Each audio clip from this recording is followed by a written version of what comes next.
I've saved my changes as screenwithswatches.ai found inside the O2 workspace folder.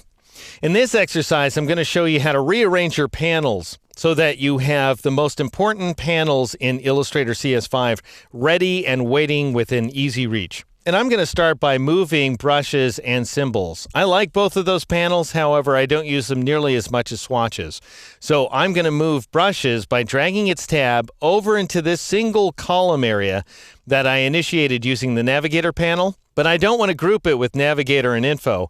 I want it to appear in its own independent cubby, if you will. So I'm going to drag it to the top, like so. So I see a horizontal blue line, and I'll drop it into place. And now I have brushes by itself, just the icon, because I went ahead and reduced this column of panels to icons, like so.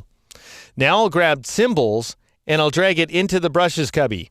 So you can see I have a blue rectangle around that brushes icon, drop symbols into place, and I've got symbols as well represented by that club.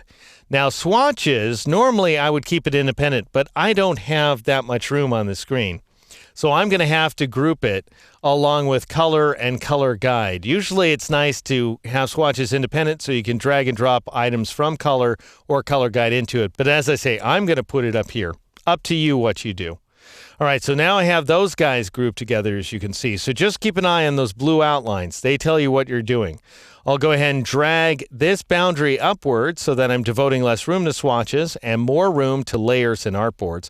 And I'm also going to drag my appearance panel right at this location down into layers and artboards so that it shares a palette. And this isn't the order I want. I don't want layers, artboard, appearance. I want layers, appearance, artboard. So I'll drag this tab over to the left slightly, and then I'll click on layers once again. And as you'll see, these panels, layers, appearance, and artboard, are very important panels inside of Illustrator. Very useful indeed. I'm going to go ahead and grab graphic styles and throw it here along with brushes and symbols. And I want it to appear under symbols, so I won't drop it at this location. That would put it between brushes and symbols as indicated by that horizontal blue line. I'll drag it down like so. And now we have them in the order I like them, brushes, symbols, and graphic styles. Now, it's not essential that you adjust the order of these panels. I'm just doing that because I figure I want to get everything exactly right before I save off my custom workspace, which is what we're going to do in the next exercise. So if you're going to the trouble of creating a custom workspace, you might as well make it exactly what you want it to be. All right, next what I'm going to do is I'm going to collapse the transparency panel by double-clicking on this empty gray area to the right of it. So you used to just click inside of Illustrator CS4. Now you double-click, and that goes ahead and collapses that panel like so. And then I'm going to drag this horizontal divider line upward. The next thing I want to do is I want to go with larger layers icons here. Right now we just have these tiny itty-bitty icons, and I think we can do better than that, even on a small screen like this one here. So I'll go over to this flyout panel menu icon right there, click on it, and I'll choose panel options way at the bottom of the menu. And then I'll switch either to large, but that doesn't really give you that large of icons. And you can experiment with that if you like. I'm going to switch to other, and I generally go with about 75 pixels. Then click OK, and now you have some big previews to work with. So you have a sense of what's really on each one of those layers. And we'll see how outrageously useful this panel is in the future. All right, a few other panels that I want to bring up. I'm going to go up to the window menu, and I'm going to choose Pathfinder. And that brings up Transform, Align, and Pathfinder as a group. I'm going to go ahead and drag the entire group either by dragging this empty gray area to the right of the word Pathfinder or by dragging the dark gray bar at the top. And I'm going to drop these guys into place right between these two panel cubbies so that they appear right there. So I'm going from graphic styles, just to give you a sense of what's going on, down to the next group, which begins with Transform.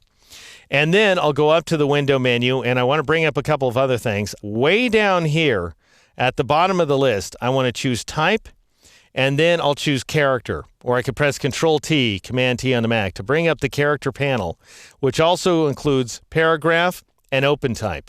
These are very useful for editing type inside of Illustrator. I'll go ahead and drag this dark bar and drop it at this location here in order to create yet another new group. And there's one more group I want to add. I'll go up to the window menu, and I'll choose Attributes, which for me is located way at the top here. And this is a strange little panel that you don't use very often, but every once in a while it comes in handy. I'm going to expand it by clicking on this tiny icon to the left of the word A couple of times. The first click will reduce the size of the panel, then the second click expands it. And I'll drag this group over to this location right there. So just below OpenType, as you can see. And notice that it starts with document info, and then we see attributes.